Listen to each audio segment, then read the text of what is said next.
Imagine a single lifetime, a mere blink in the endless continuum of existence.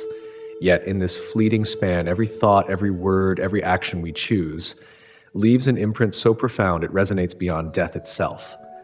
In the intricate tapestry of life, karma weaves the threads, guiding our journey through the cycle of rebirth. But how does this process unfold? How do our intentions shape not only this life, but also the next? Today we embark on an exploration of karma, of kamma, nimitta, and the mechanics of rebirth, uncovering the timeless wisdom of the Buddha and the unseen forces that connect us to the greater continuum of existence.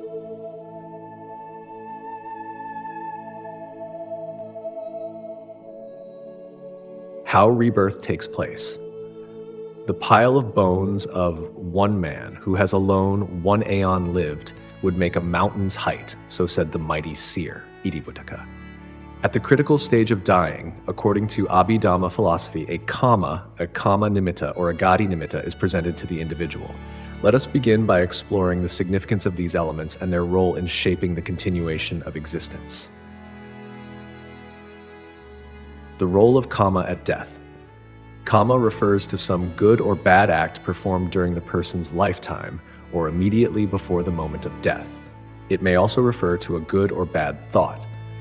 If the dying person committed one of the 5 heinous crimes, the garuka kamma, such as parricide, or cultivated the jhanas, the states of profound ecstasy, such kamma would dominate their mind before death.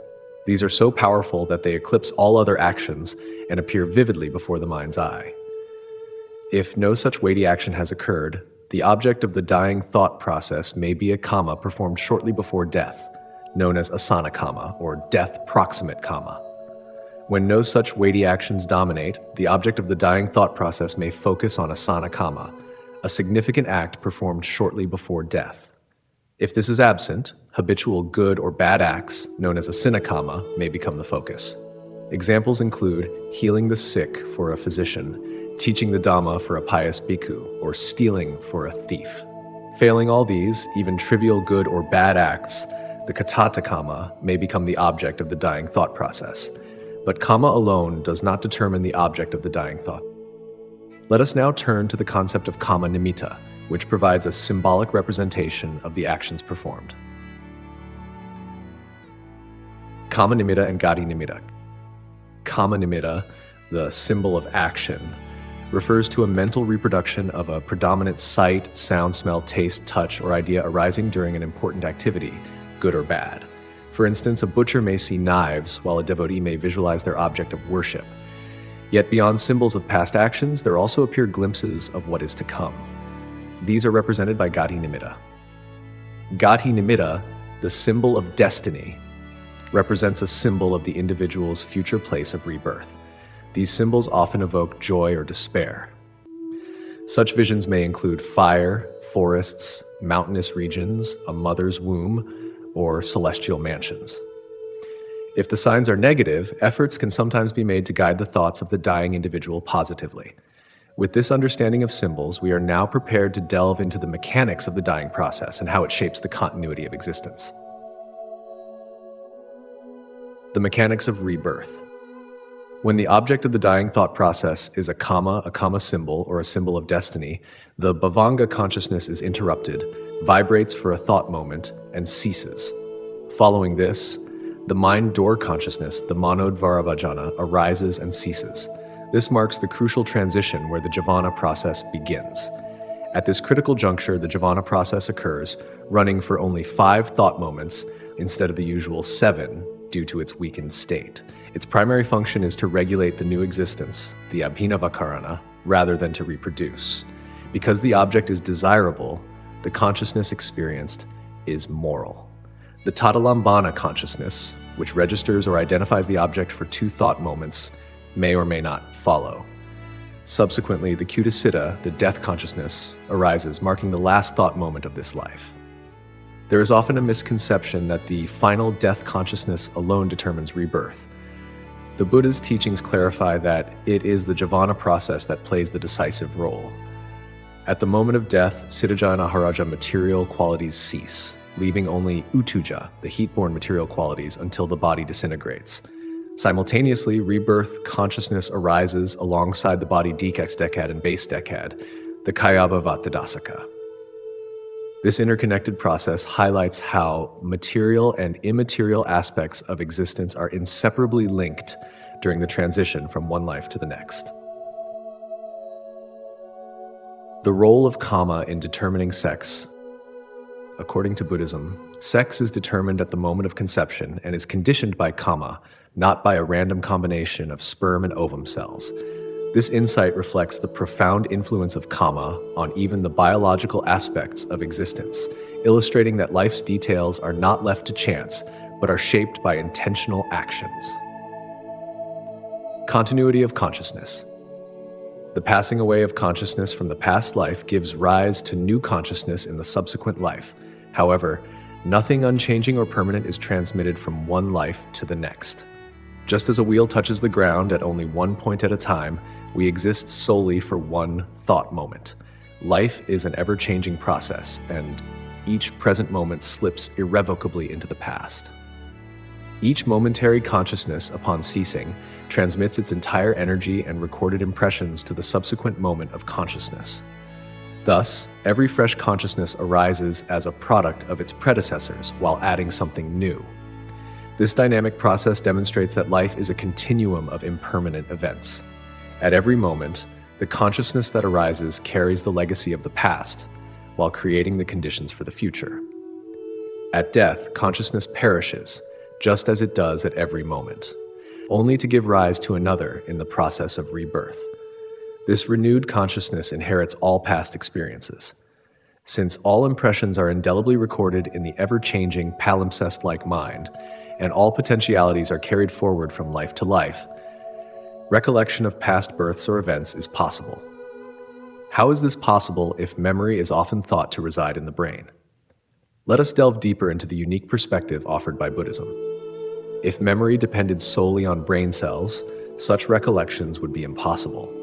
Instead, these memories are rooted in the stream of consciousness, which transcends the physical body and serves as the bridge between lifetimes. This new being, the present manifestation of the stream of kamma energy, is neither the same as nor entirely different from its predecessor. The aggregates that make up its composition differ from those of its predecessor, yet it shares the same stream of kamma energy, modified perhaps by its previous manifestation.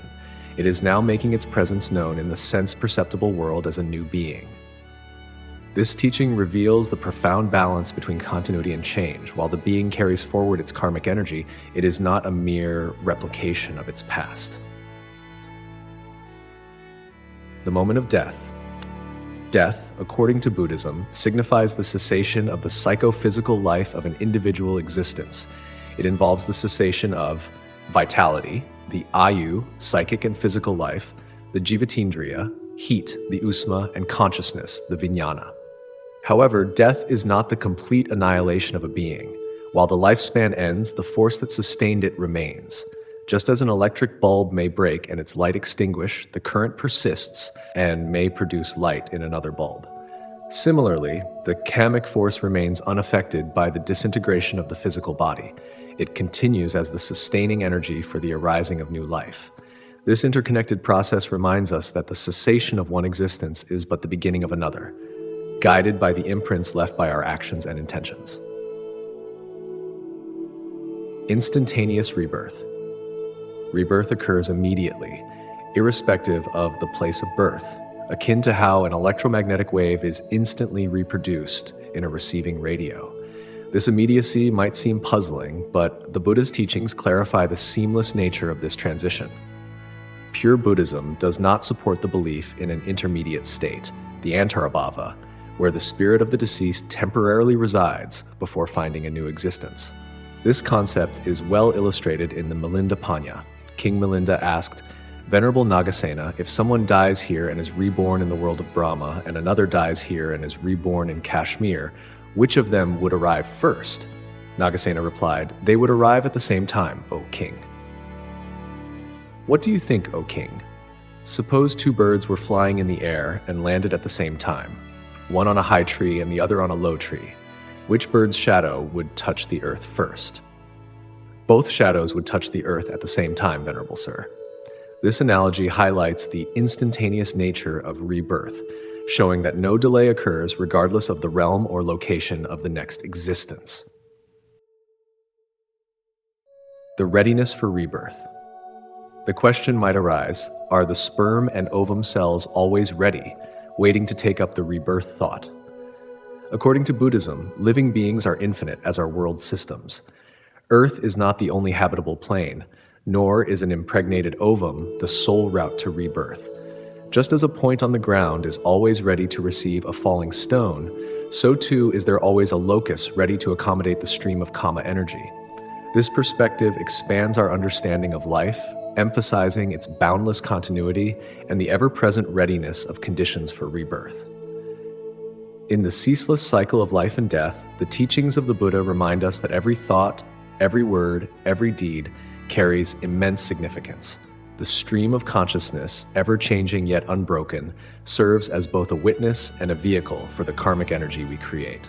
This realization calls us to live with greater mindfulness, compassion, and wisdom, qualities that not only shape the conditions of this life, but also lay the foundation for what is to come. As we reflect on the profound interconnectedness of all things, let us remember, death is not an end, but a transformation, a moment of renewal within the boundless continuum of existence. By planting seeds of virtue and cultivating peace in the present, we honor the gift of life and prepare for the journey ahead.